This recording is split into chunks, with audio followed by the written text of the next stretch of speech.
Have you ever tried to bury your pain, only to find it resurfacing with even greater intensity? Have you ever believed that suppressing emotions is the key to strength and control, only to watch those very emotions explode when you least expect it? Welcome back to the channel. I'm honored and grateful that you're here.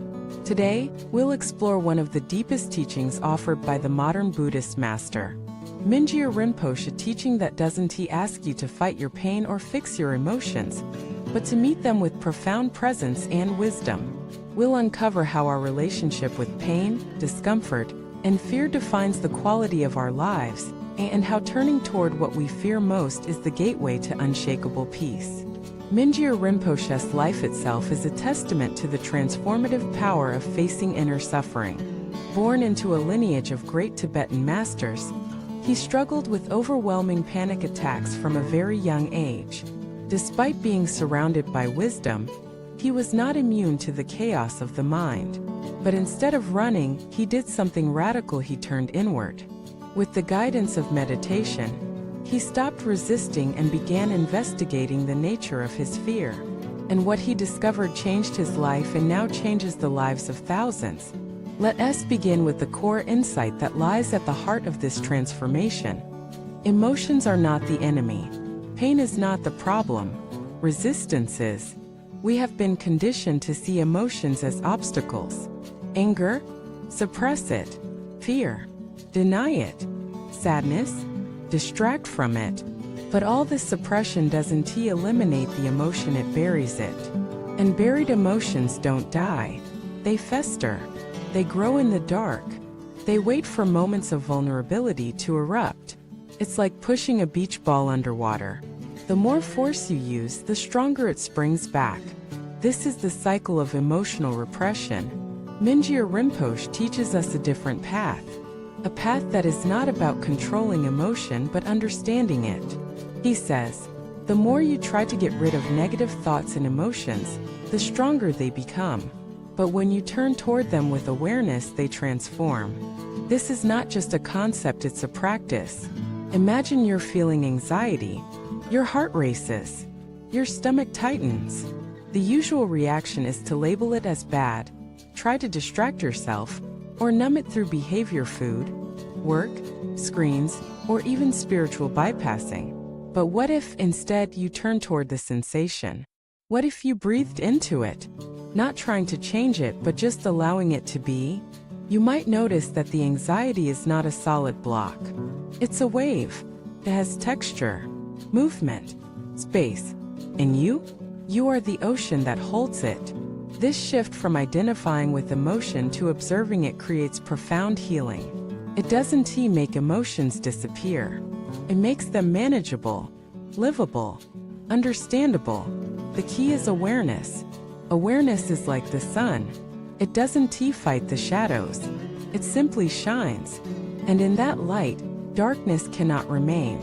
Let us talk about why we resist emotions in the first place.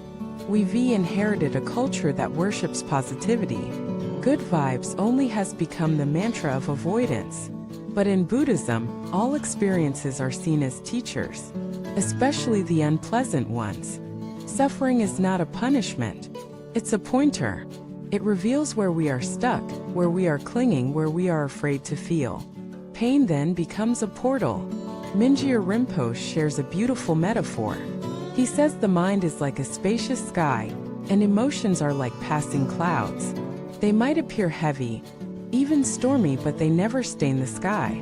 The sky remains untouched. You are that sky. But when you believe you are the cloud, when you say, I am angry, I am anxious, you forget your vastness. The practice is to remember, not through force but through awareness. So how do we do this? The first step is noticing. Most of us don't even realize when we're suppressing. We operate on autopilot. So begin by tuning in. When you feel discomfort, ask, what is this? Where do I feel it? What is my usual reaction? Just noticing begins to loosen the grip. The second step is allowing. This is the radical part. Instead of pushing away, you invite the emotion in. You say, hello, fear. I see you. You don't need to like it. You just need to allow it. The third step is feeling it in the body. Drop the story.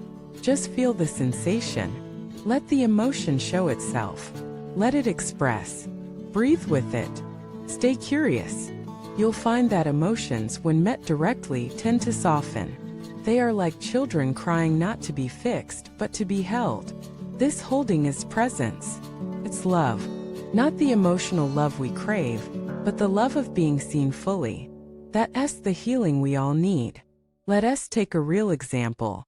Imagine you're triggered by rejection. A friend doesn't call back. An invitation is missed. Immediately thoughts rush in, they don't care. I'm not enough. Now pause. Notice the emotion. Feel the heat in the chest, the knot in the belly. Name it. Sadness. Loneliness. Now breathe. Allow. You may cry. You may tremble. That's okay. But in that space something shifts. The emotion begins to move. Not because you pushed it, but because you didn't. This is the alchemy of awareness. Over time, you begin to trust your capacity to feel. You no longer fear pain.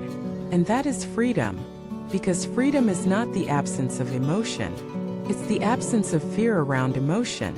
Mingyur Rinpoche speaks openly about his panic attacks returning even after years of practice. But now he says they are old friends. This is what mastery looks like.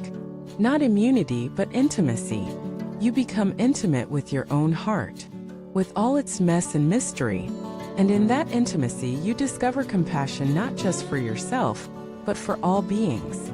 Because once you've held your own pain, you no longer judge others for theirs. You see that we are all just doing our best to survive the storms of the mind. And that, perhaps, is the greatest gift of this path. It doesn't just heal you. It makes you a refuge for others. A presence that says, you are safe to feel. You are safe to be. This is the path of the Bodhisattva. One who walks through fire not to escape the world, but to help others find their way through it. And it all begins with a simple turn inward. So today, whatever you are feeling, don't suppress it. Don't fight it. Don't fix it. Just feel it. Invite it. Sit with it like you would sit with the crying child. You don't need to speak. Your presence is enough. Because you, at your core, are enough. Thank you for watching this video. If these words spoke to something deep within you, please share your experience in the comments. What emotion have you been avoiding? What happens when you turn toward it with awareness? Like this video, subscribe to the channel, and share this message with someone who needs to hear that their emotions are not a weakness, they are a gateway.